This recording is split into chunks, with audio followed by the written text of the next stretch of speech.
వైద్య వృత్తి తీసుకోవాలి అనుకునే స్టూడెంట్స్ యొక్క మైండ్ సెట్ ఎట్లా ఉండాలంటారు? ముందుగా ప్రిపేర్డ్‌గా దేనికైనా ప్రిపేర్ అయ్యి ఉండాలంటారా? మెడికల్ కాలేజ్‌లో చేరతారని కోరిక ఉండగానే వాళ్ళకి ఈ యాట్కామ్ మాడ్యూల్స్ నేర్పాలా. హ్మ్. యాటిట్యూడ్, ఎథిక్స్, కమ్యూనికేషన్ ముందే నేర్పించాలా. ఓకే. లేదా ఇప్పుడు ఏం చేస్తున్నారు, కాలేజ్‌లో చేరిన ఫస్ట్ ఇయర్‌లో నేర్పుతున్నారు. That is also okay. Hmm. Mind set డబ్బు పెట్టా నాకు డబ్బు రావాలా అనేది ఉంటే కుదరదు.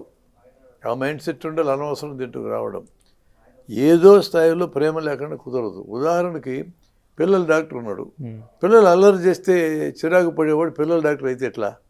వాడు కాకూడదు అసలు. పిల్లలు అల్లరి చేస్తే అల్లరి చేయడం వాళ్ళ హక్కు అది. దాన్ని ఎంజాయ్ చేయగలిగేటువంటి పిల్లల డాక్టర్ కావాలి, కానీ విసుక్కొని తిట్టేటువంటి పిల్లల డాక్టర్ కాకూడదు. గంటలు గంటలు నిలబడి ఎన్ని గంటలైన ఆపరేషన్ ఉంటే 10 గంటలు 12 గంటలు నిలబడగలిగే స్టామినా ఉండేది సర్జన్ కావాలా. ఆ స్టామినా లేదు, నిమిషానికి పోయి కూర్చున్నాడు సర్జన్ అయితే ఎట్లా? అసలు జనాన్ని విసుక్కున్నట్టు డాక్టర్ అయితే ఎట్లా? బాధతో ఉన్న మనిషి బాధ ఉంటుంది వాడికి. వాడి బాధను అర్థం చేసుకోవాలి. వాడు విసుక్కుంటే ఎట్లా? బాధ పోతుందని నీ దగ్గరికి వస్తే విసుక్కోకూడదు. ఆ యాటిట్యూడ్ ఉండాలి, కాకూడదు డాక్టర్లుగా.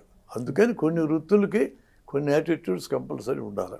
ఓకే. ఆ యాప్టిట్యూడ్ టెస్ట్ కూడా చేసుకుని మెడిసిన్లోకి పిల్లల్ని పంపాలి. మరికి వ్యాపారంగా పంపిస్తే ఏం ప్రయోజనం? వాళ్ళకి నష్టము, ప్రజలకు నష్టం.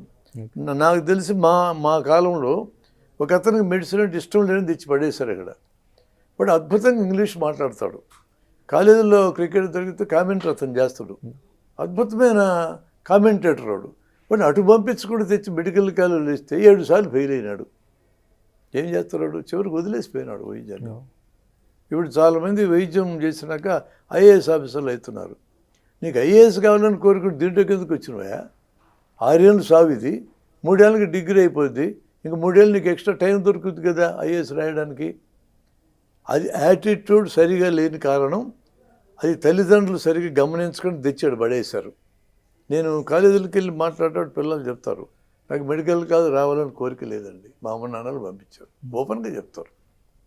ఇలాంటి ఛాయిస్ తల్లిదండ్రులు చేయకూడదు. తల్లిదండ్రులు కూడా తప్పుడు ఆలోచన ఏంటంటే, మేము ఎటు డాక్టర్లను కాలేకపోయినాం, మా పిల్లలను కావాలా. ఏంది ఇది? నువ్వు కాలేకపోతే కాలేకపో, వాళ్ళు ఎందుకు కావాలా? వాళ్ళు ఏది కావాలనుకుంటే అది అవుతారు. మధ్యలో పుడింగ్ నీదేని మధ్యలో. తల్లిదండ్రుల యాటిట్యూడ్ మార్చుకుంటే మంచి డాక్టర్లు వస్తారు. ఇష్టం లేని వాడికి రారు, ఇష్టం ఉన్న దానికి వెళ్ళిపోతారు.